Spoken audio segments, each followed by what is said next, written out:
ये हमारे पर्यावरण की तीसरी वीडियो है। इस वीडियो में हम जो बचे हुए टॉपिक हैं उनको सबको कवर करेंगे। लगभग टोटल 3 वीडियो इसकी बनी है। 50 मिनट के समथिंग पूरा पर्यावरण इसमें कवर किया हुआ है। तो यहाँ से देखते हैं हम इसके बारे में।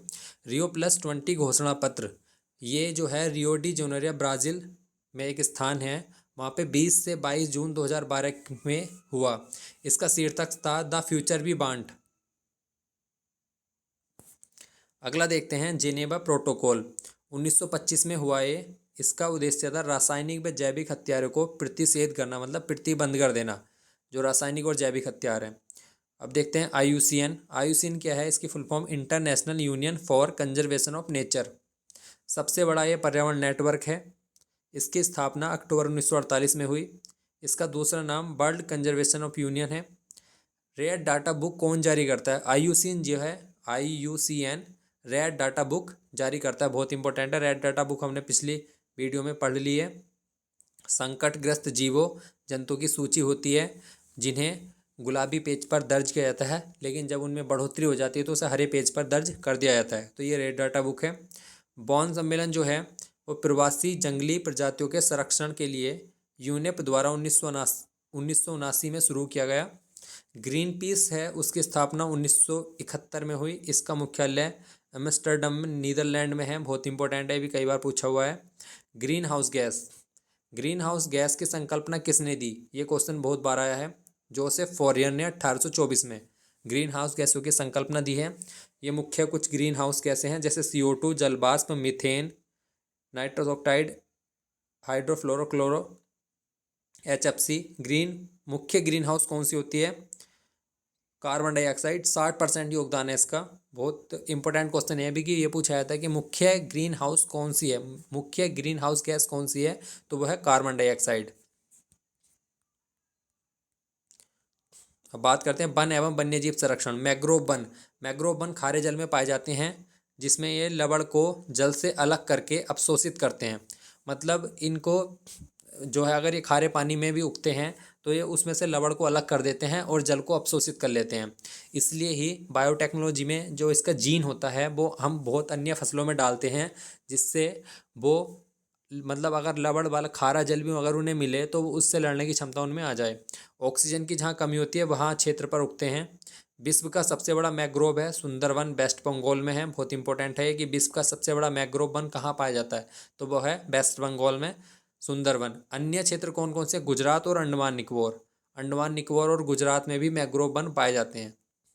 भारत में वन, भारत में वन जो है जहाँ पर वर्षा अधिक होती है वहाँ पर उष्णकटिबंधीय वर्षा वन पाए जाते हैं। ताड़, महोगनी, नारियल, आबूनास, बांस, रोजवुड, बेंत जो है उष्णकटिबंधीय वर्षा वन है, जहाँ पर अपने पेड़ पत्ते गिरा देते हैं, पतझड़ वन होते हैं। खैर, बबूल, साल, सागौन, महुआ, आम, शीशम। मरुस्थलीय वन जहाँ पे वर्षा कम होती है, 50 सेंटीमीटर से कम वर्षा होती है, वहाँ पे मरुस्थलीय वन होते हैं। खजूर, बेल, करील, नागफनी।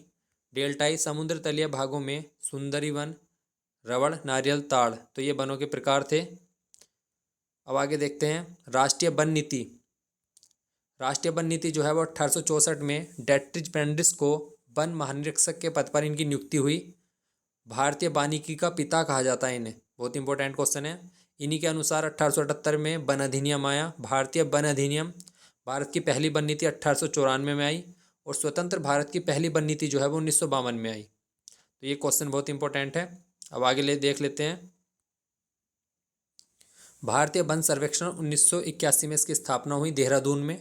भारतीय वन प्रबंधन संस्थान भोपाल में एशिया का पहला संस्थान है। वन महोत्सव, ये बहुत इंपॉर्टेंट है। 1950 में वन महोत्सव जो है उस टाइम कृषि मंत्री जो थे KM मुंशी, उन्होंने शुरू किया था। कब से कब तक मनाया जाता है? ये प्रत्येक वर्ष 1 जुलाई से 7 जुलाई तक वन महोत्सव मनाया जाता है। वनस्पति से प्राप्त औषधि, कुछ वनस्पति से औषधि प्राप्त होती हैं जिन्हें हम विभिन्न रोगों में प्रयोग करते हैं। जैसे कुनैन जो है वो किससे प्राप्त होती है? सिनकोना से। आया हुआ क्वेश्चन है ये। और किस में प्रयोग की जाती है? मलेरिया के लिए। कोकोन कोको से प्राप्त होती है, ये पीड़ाहारी होती है। कैफीन चाय कॉफ़ी से प्राप्त होती है, स्फूर्तिप्रद होती है। पेनिसिलिन पेनिसिलियम से प्राप्त होती है, जीवाणुनाशक। मार्जिन पोस्ता से प्राप्त होती है, दर्द निवारक होती है। अब बात कर लेते हैं कुछ वन संरक्षण आंदोलन। चिपको आंदोलन जो है, चिपको आंदोलन सर्वप्रथम जो वो राजस्थान के खेजलड़ी गांव में हुआ था शुरू।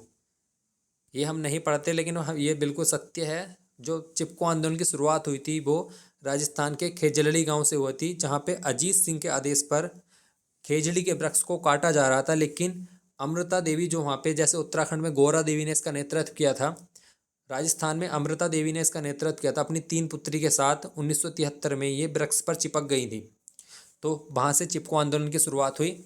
और वर्तमान उसके बाद जो है चिपको आंदोलन जो है उत्तराखंड में शुरू हुआ, टिहरी गढ़वाल उस टाइम, लेकिन वर्तमान चमोली नवजीवन आश्रम इसका मुख्य केंद्र था।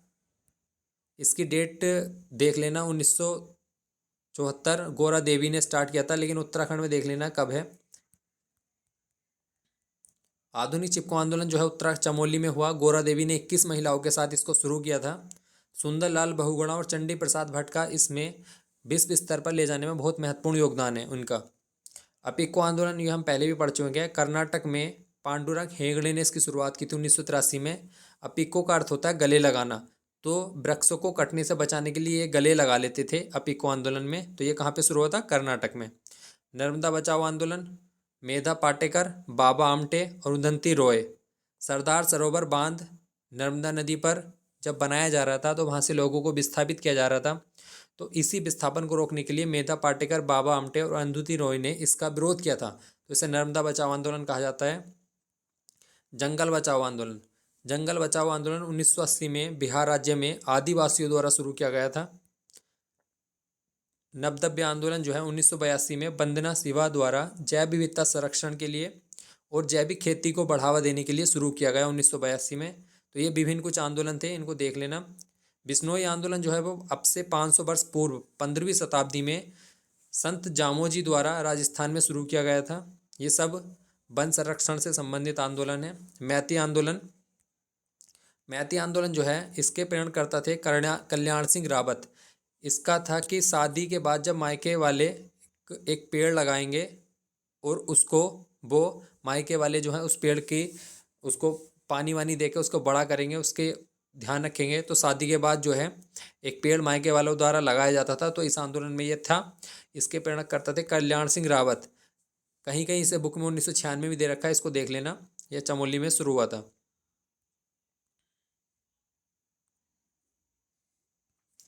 अब देखते हैं वन्य जीवों को संरक्षण करने के लिए कुछ परियोजनाएं शुरू की गई हैं, जैसे प्रोजेक्ट टाइगर।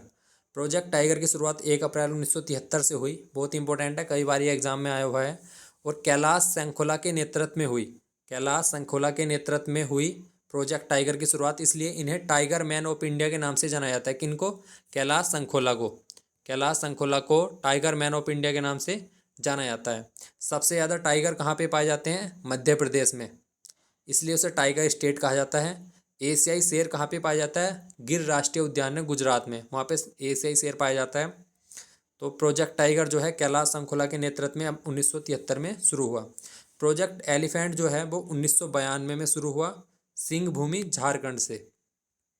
कुछ और परियोजनाएं हैं, जैसे गैंडा परियोजना 1987 से शुरू हुई, हांगुल परियोजना 1970, समुद्री कछुआ 1975, कस्तूरी मृग 1970। समुद्री कछुआ भीतरकनिका अभयारण्य उड़ीसा। हांगुल जो है दाचीगाम राष्ट्रीय उद्यान में सबसे ज़्यादा पाए जाते हैं। एक सींग वाला गैंडे के लिए कांजीरा का असम बहुत प्रसिद्ध है। इंपॉर्टेंट क्वेश्चन है। एक सींग वाला गैंडा कहाँ पाया जाता है? कांजीरा का राष्ट्रीय उद्यान असम में।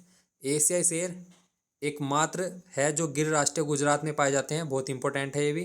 पक्षियों का स्वर्ग जो है केवलादेव राष्ट्रीय उद्यान है, पक्षियों का स्वर्ग। इसकी शुरुआत जो है किसने की थी? मतलब इसकी स्थापना की थी सलीम अली जो थे, भारत के बर्डमैन भी कहे जाते हैं। पक्षियों के लिए इन्होंने केवलादेव राष्ट्रीय उद्यान की स्थापना की थी राजस्थान में।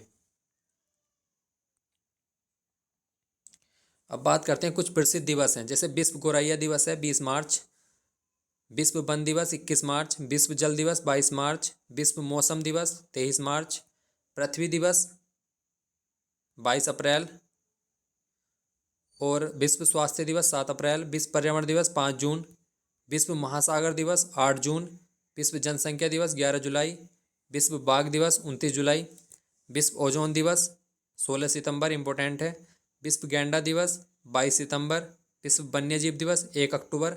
वन्यजीव सप्ताह जो मनाया जाता है 2 अक्टूबर से लगभग 8 अक्टूबर तक मनाया जाता है। अब ये पहले 1 अक्टूबर से मनाया जाता था। विश्व खाद्य दिवस 16 अक्टूबर। राष्ट्रीय विज्ञान दिवस 28 फरवरी। राष्ट्रीय पक्षी दिवस 12 नवंबर। पृथ्वी दिवस 22 अप्रैल। संयुक्त राष्ट्र संरक्षण दिवस 24 दिसंबर, क्योंकि इस दिन यूएनओ की स्थापना हुई थी। वन्यजीव सप्ताह जो है 1 अक्टूबर से 7 अक्टूबर तक है, लेकिन अब ये 2 अक्टूबर से 8 अक्टूबर तक मनाया जाता है। वन महोत्सव जो है 1 जुलाई से 7 जुलाई तक मनाया जाता है। के एम मुंशी ने इसकी शुरुआत की थी 1950 में। बहुत इंपॉर्टेंट है।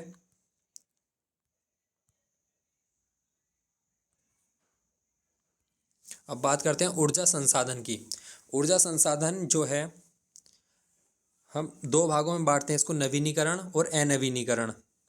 अनवीनीकरण जो है जिनका सीमित उपयोग है और ये ज़्यादा हानिकारक होते हैं।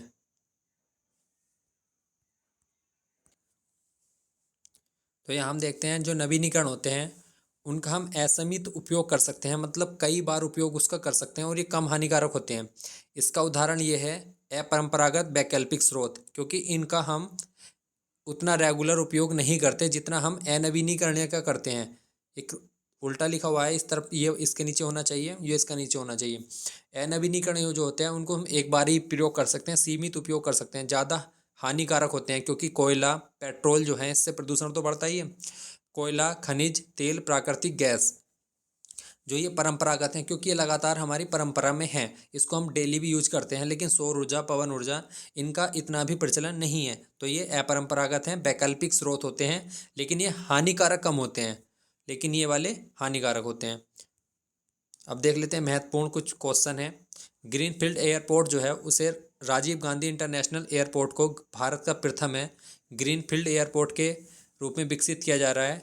इको मार्क हमने पहले पढ़ लिया। पर्यावरण हितैषी को प्रतीक चिन्ह, मतलब एक ऐसा प्रतीक चिन्ह दिया जाता है किसी वस्तु पर भी कि वो पर्यावरण के लिए नुकसानदायक नहीं है, उसकी श्योरिटी वो मिलती है हमें उससे। सीएनजी के फॉर्म हो गई compressed natural gas. Carbon tax Bharat में 1 जुलाई 2010 से शुरू हुआ। अब अम्लीय वर्षा की बात करते हैं। अम्लीय वर्षा जो है प्रकाश में लाने का श्रेय, मतलब रॉबर्ट ए स्मिथ ने अम्लीय वर्षा पर जो है इसकी खोज की। और अम्लीय वर्षा होती क्या है कि वर्षा में जो SO2 और NO2 घुलकर पृथ्वी पर आते हैं उसे अम्लीय वर्षा कहते हैं। बहुत इंपॉर्टेंट है। भारत का प्रथम जैविक राज्य सिक्किम है 2016 में, और भारत का प्रथम केंद्र शासित प्रदेश लक्षद्वीप है। इंपॉर्टेंट है। LPG का फुल फॉर्म जो है liquid petroleum gas.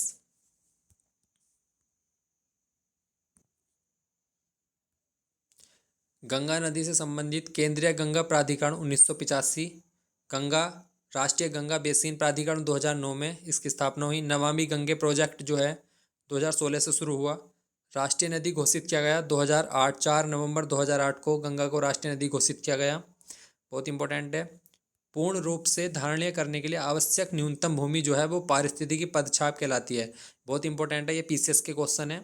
Carbon credit की संकल्पना जो है वो क्योटो प्रोटोकॉल में विकसित हुई थी। क्योटो प्रोटोकॉल जो हमारा जलवायु परिवर्तन से शायद 97 में, हाँ 97 में स्टार्ट हुआ था। 1997 में क्योटो प्रोटोकॉल हुआ था जलवायु परिवर्तन पर, जिसमें 6 जो ग्रीन हाउस गैसें थी उनको कम करना था, ग्लोबल वार्मिंग क्योंकि बहुत ज़्यादा बढ़ रही थी, उसके उपलक्ष्य में ये हुआ था।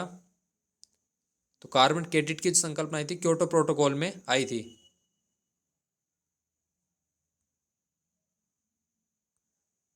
अब बात करते हैं रामसर सम्मेलन। रामसर सम्मेलन जो है वो नम भूमि से संबंधित है। बहुत इंपॉर्टेंट है। आर्द्र भूमि जो नम भूमि होती है और उससे संबंधित है रामसर सम्मेलन।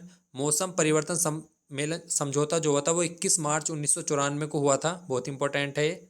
संयुक्त राष्ट्र का मौसम परिवर्तन समझौता कब हुआ? 21 मार्च 1994।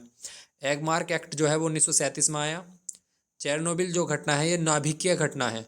बहुत इंपॉर्टेंट, कभी कभी ये पूछा जाता है कि चेरनोबिल दुर्घटना कैसी घटना है। नाभिकीय दुर्घटना है, यह यूक्रेन में हुई थी। जैसे हमारे यहाँ भोपाल में गैस त्रासदी हुई थी, उसी प्रकार की ये घटना है, 1986 में हुई थी। राष्ट्रीय पर्यावरण इंजीनियरिंग शोध संस्थान कहाँ पर है? नागपुर में। तो ये हमारे इंपॉर्टेंट क्वेश्चन हो गए। एक बार हम रैंडम रिवीजन देख लेते हैं इसका। सम्मेलन अधिनियम जो अभी तक हुए। हेलेंस्की सम्मेलन जो 1974 में हुआ सागर क्षेत्र के समुद्री पर्यावरण की रक्षा करने के लिए। वियना सम्मेलन 1985 में हुआ ओजोन परत को उत्सर्जित हानिकारक पदार्थों से बचाने के लिए। मॉन्ट्रियल प्रोटोकॉल जो है इसको 16 सितंबर 1987 में वो ये सम्मेलन हुआ। ओजोन संरक्षण से संबंधित है। विश्व पृथ्वी सम्मेलन जो है 1992 में प्रथम था, ये रियो डी जेनेरो ब्राजील में हुआ। इसे रियो सम्मेलन भी कहते हैं। इसका मूल सूत्र एक पृथ्वी था। और दूसरा जो हुआ था 2002 में, जिसे जोहान्सबर्ग सम्मेलन भी कहते हैं, और उसमें ही सतत विकास की संकल्पना आई थी। क्योटो प्रोटोकॉल जो है 1997 में हुआ। जलवायु परिवर्तन से संबंधित है। बहुत इंपॉर्टेंट है कि क्योटो प्रोटोकॉल किससे संबंधित होता है? जलवायु परिवर्तन। 6 गैसों में कटौती करने के लिए इसको क्योटो प्रोटोकॉल को किया था। विश्व पृथ्वी सम्मेलन 2002 में हुआ। जोहान्सबर्ग सम्मेलन भी कहते हैं इसे। पेरिस समझौता 2015 में जलवायु परिवर्तन पर था। COP21 के नाम से जलवायु परिवर्तन पर ही था, जो हर साल होते हैं। जैसे 2021 में ग्लासगो ब्रिटेन में हुआ COP26 जो है ग्लासगो ब्रिटेन में हुआ था 2021 में। और 2022 का जो है अब मिस्र में हो रहा है। 2022 का COP27 जो है वो मिस्र में हो रहा है। ये क्वेश्चन इंपॉर्टेंट है, याद रखना, मिस्र में हो रहा है। अब जैव विविधता अधिनियम संसद में कब पारित हुआ? 2002 में। बहुत इंपॉर्टेंट क्वेश्चन है ये भी। अब थोड़ा पर्यावरण करंट अफेयर पे देख लेते हैं। अभी नए रामसर स्थल जो है कुल 54 रामसर स्थल हो गए भारत में। रामसर स्थल जो है नम भूमि के लिए होते हैं। करीकली पक्षी अभ्यारण्य, पल्लीकरनई मार्स फॉरेस्ट, पिचबरम मैग्रोव, पाला आर्द्र भूमि और सांख्य सागर झील, ये भी 5 स्थल जो हैं रामसर स्थल में शामिल किए हैं। अब कुल भारत में 54 स्थल हो गए। जानवरों के लिए कोरोना वैक्सीन जो है वो एनोकोवैक्स है। इसे ICAR हरियाणा द्वारा विकसित किया गया है।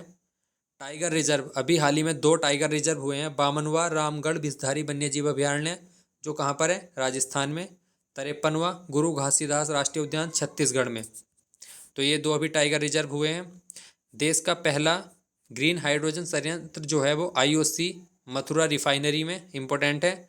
भारत का सबसे बड़ा अक्षय ऊर्जा पार्क NTPC द्वारा गुजरात के कच्छ में। COP26 का आयोजन ग्लासगो ब्रिटेन में हुआ। और 27 का जो होगा वो मिस्र में होगा नवंबर में। अब नवंबर 2022 में। भारत का पहला आर्द्रभूमि संरक्षण केंद्र कौन सा है? चेन्नई। अब भारत की जो 2021 की वन रिपोर्ट है उस पर नज़र मार लेते हैं। जारीकर्ता भारतीय वन सर्वेक्षण विभाग देहरादून जो है वो वन रिपोर्ट जारी करता है। प्रत्येक 2 वर्ष में जारी करता है। पहली रिपोर्ट 1987 में जारी हुई। 2021 की जो रिपोर्ट है ये 17वीं रिपोर्ट है। 17वीं रिपोर्ट 2021 में जारी हुई है। और किस तरीके से करता है? यह सुदूर संवेदन उपग्रह माध्यम से करता है। सुदूर संवेदन उपग्रह जो है उसके माध्यम से वन रिपोर्ट का आंकड़े जो है वो निकाले जाते हैं, तब ये जारी की जाती है। तो इसका थोड़ा डाटा देख लेते हैं। कुल वन जो है वो 24.62% है हमारे मतलब पूरे भारत में। 21.71 वन है और 2.91 वृक्षावरण है। तो 24.62 हमें याद रखना है। सबसे ज़्यादा क्षेत्रफल जो है वो MP में है वन का क्षेत्रफल। दूसरा है अरुणाचल का। अगर प्रतिशत में देखें तो 94% वन मिजोरम में पाए जाते हैं। मिजोरम का जो कुल क्षेत्रफल है उसके 94% वन उसमें है। अरुणाचल में 79.33%। मैग्रोव वन की बात करें तो मैग्रोव वन के 3 स्थल हैं, पश्चिम बंगाल, गुजरात और अंडमान। मुख्य 3 स्थल जो हैं ये भी इंपॉर्टेंट है। कुल क्षेत्र का 0.15% और 4,992 वर्ग किलोमीटर में मैग्रोव वन पाए जाते हैं। 2021 में अगर वृद्धि की बात करें हम वनावरण में तो सर्वाधिक वृद्धि 2019 की अपेक्षा किस में हुई? आंध्र प्रदेश में 647 वर्ग किलोमीटर। दूसरा नंबर तेलंगाना का है। और सबसे कम जो है वो अरुणाचल प्रदेश में हुई है वृद्धि, अगर 2019 की वन रिपोर्ट से हमने कंपेयर करें तो। 2021 में कुल वृद्धि वन में कितनी हुई है? 2261 वर्ग किलोमीटर। 2019 की अपेक्षा 2021 में कुल वृद्धि कितनी हुई है? 2261। वनों में हुई 1540 वर्ग किलोमीटर और वृक्षावरण में हुई 721 वर्ग किलोमीटर। तो ये था हमारा वन रिपोर्ट 2021। अगर हम 2019 की बात करें तो 2019 में 21.67% वन थे, अब हैं 21.71% वन, अगर वन की बात करें। और वृक्षावरण भी जोड़ दें हम तो टोटल कितना है? 2019 में था 24.56 और 2021 में है 24.62। तो ये दोनों डाटा हमें याद रखने हैं, 24.62 भी और 21.71 भी। तो ये हमारी वन रिपोर्ट 2021 की थी। तो ये आज हमारी पर्यावरण की तीसरी वीडियो थी। अब पर्यावरण बिल्कुल समाप्त हो गया है। 3 वीडियो में पूरा पर्यावरण कवर किया हुआ है, बहुत इंपॉर्टेंट है, नोट्स हैं। धन्यवाद।